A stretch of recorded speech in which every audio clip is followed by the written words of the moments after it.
మన ఈ రోజుల్లో మనం పాటిస్తున్నటువంటి కొన్ని సంస్కృతులు కానివ్వండి, ఆచారాలు, సాంప్రదాయాలు, పద్ధతులు మన భారతీయ సంస్కృతిని చాలా దెబ్బతీసే విధంగా ఉన్నాయన్నమాట. సో, ఇలాంటివన్నీ కొన్ని దేశాలు స్టార్టింగ్‌లో ఎలా అంటే భారతదేశాన్ని ఖచ్చితంగా దెబ్బతీయాలి అనేసి ఒక తీసుకొనొస్తే మన వాళ్ళు దానిలో ఉన్న సంస్కృతిని గ్రహించక, దాంట్లో ఉన్న చెడును గ్రహించక, అవి అలానే కంటిన్యూ చేస్తూ పోతున్నారనమాట. అలాంటి వాటిలో నేను గమనించింది ఒకటి ఏంటంటే, ఆహ్, బర్త్‌డేలకి ప్రతి ఒక్కరు కేకులు కట్ చేస్తారనమాట. కేకులు కట్ చేసే ముందు కొంతమందేందంటే, క్యాండిల్సు వెలిగించి మళ్ళీ ఆర్పేస్తారనమాట. సో, ఇక్కడ ఆ సంస్కృతి నాకొకటి నచ్చలేదు. దాంట్లో ఒక చిన్న కరెక్షన్ చేసుకోవాలి మనం. అదేంటంటే, ఏదన్నా ఒక ఫంక్షన్ జరిగినప్పుడు కానీ, ఏదైనా ఈవెంట్స్ జరిగినప్పుడు ప్రతి ఒక్కరు దీపం వెలిగిస్తాం. దీపం వెలిగించడం అనేది మన సంస్కృతికి ఒక శుభసూచకం అన్నమాట. చాలా మంచిదిగా భావించి కొబ్బరికాయ కొట్టడం కానివ్వండి, ఈ దీపాలు వెలిగించడం అనేది ఒక శుభసూచకంగా భావించి ప్రతి ఒక్కరు కొబ్బరికాయలు కొడతారు, లేకపోతే దీపాలు వెలిగిస్తారు. కానీ మన బర్త్‌డేలో కూడా మనం ఏం చేస్తాం, క్యాండిల్ వెలిగిస్తాం. కానీ మళ్ళీ క్యాండిల్ ఆర్పేస్తామనమాట. సో, ఈ సంస్కృతి కొద్దిగా చేంజ్ చేసుకోవాలి. నాకు ఆ సంస్కృతి నచ్చనే నచ్చదు. అంటే ఏంటంటే, మన బర్త్‌డే అనేది మనకు మంచిది కాదా? లేకపోతే మన బర్త్‌డే అనేది ఒక చెడ్డ పనా? ఈ క్యాండిల్ ఆర్పేది అది మార్చుకోవాలి. క్యాండిల్ మాత్రం ఆర్పకూడదు. ఒకవేళ మీరు వెలిగించిన తర్వాత తీసి పక్కన పెట్టేసేయండి. ఈ సంస్కృతి నాకెందుకో నచ్చలేదు. నేను ఎక్కడ బర్త్‌డే ఫంక్షన్‌లో ఉన్నా గానీ, ఖచ్చితంగా ఈ క్యాండిల్ వెలిగిస్తే మంచిది. దాన్ని ఆర్పకూడదనేసి నేను చాలా సార్లు ఇన్‌స్ట్రక్ట్ కూడా చేశా. ఇలాంటి చానా సంస్కృతులు మన దేశం మీద పడి, మన భారతీయత సంస్కృతిని చాలా పాడు చేస్తున్నాయి. ఇంకొకటేంటంటే, ఈ రోజుల్లో ఉన్న సంస్కృతులు ఇంకోటేంటంటే, ఆహ్, కేక్ అనేది తినడానికి తెస్తాము. తమాషా కోసం కావాలంటే కొంచెం ఫేస్‌కి ఆ క్రీమ్ అంతా పూసుకొని తమాషా పట్టించొచ్చు.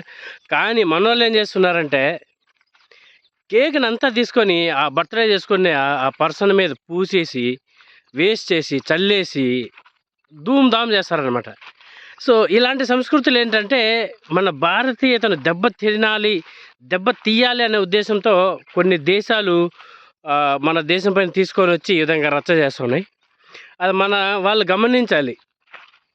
సో, ఇలాంటివన్నీ ఆహ్, కేక్ అనేది సాధారణంగా తినేది. అలాంటి దాన్ని ఏం చేస్తారు, ఫేస్‌కంతా మొత్తం కొంచెం కూడా ఎవరు తినరు. మేము ఒకసారి బర్త్‌డే ఫంక్షన్‌లకెళ్ళినప్పుడు 1 కేజీనో, 2 కేజీలో ఉంటది కేకు. వీళ్ళేం చేస్తారు, తీసుకెళ్ళి ఆ బర్త్‌డే చేసుకున్న అతని మొహం మీద పూసేసి, ఒళ్ళంతా పూసేసి, ఎందుకు పనికి రాకుండా చేసేసి లాస్ట్‌లో ఏదో స్కూల్ అయిపోతే ఇంటికి ఎలా వచ్చేస్తామో అలా వచ్చేసామనమాట. మేము చాలా సార్లు చూసినాం. మేము చాలా సార్లు చెప్పడానికి ట్రై చేసినాము కానీ వాళ్ళు దాన్ని వినిపించుకోలేదనమాట. సో, మీలో ఎవరైనా ఈ బర్త్‌డేలు చేసుకునేటప్పుడు ఈ క్యాండిల్ దయచేసి ఆర్పకండి. అది మన భారతీయ సంస్కృతి కాదు. ఇంకొకటి, మీ ఫ్రెండ్స్‌ని తమాషా పట్టించాలంటే పట్టించండి. ఎవరు దాన్ని తప్పుపట్టరు. క్రీమ్ పూసుకోండి, అప్లై చేయండి కొద్దిగా. అంతేగాని ఈ కేక్‌నంతా అతను మొహం మీద పూసి వేస్ట్ చేయడం అనేది ఇది మన సంస్కృతి కానే కాదు. ఒకానొకసారి స్వామి వివేకానంద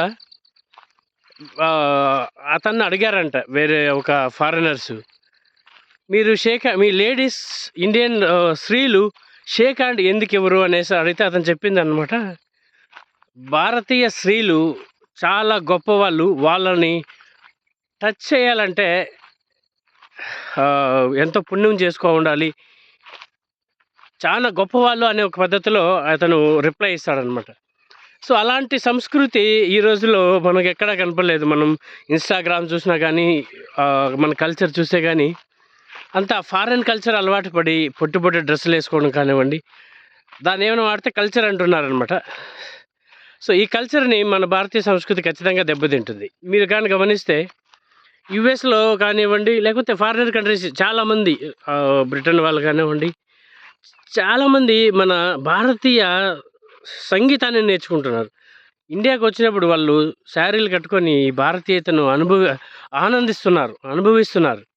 మనమేమంటే వాళ్ళు పొట్టి పొట్టి డ్రెస్ వేసుకునేసి కల్చర్ అనేసి మనం ఇలా మన కల్చర్‌ని మనమే దెబ్బ తీసుకుంటున్నాం. సో, ఇలాంటివన్నీ సమాజంలో మనం మార్పు తీసుకురావాలి. మన పిల్లలకి నేర్పించాలి. సో, అప్పుడు మాత్రమే మన భారతీయ సంస్కృతిని మనం కాపాడుకున్న వాళ్ళవుతామనేసి నా ఫీలింగ్.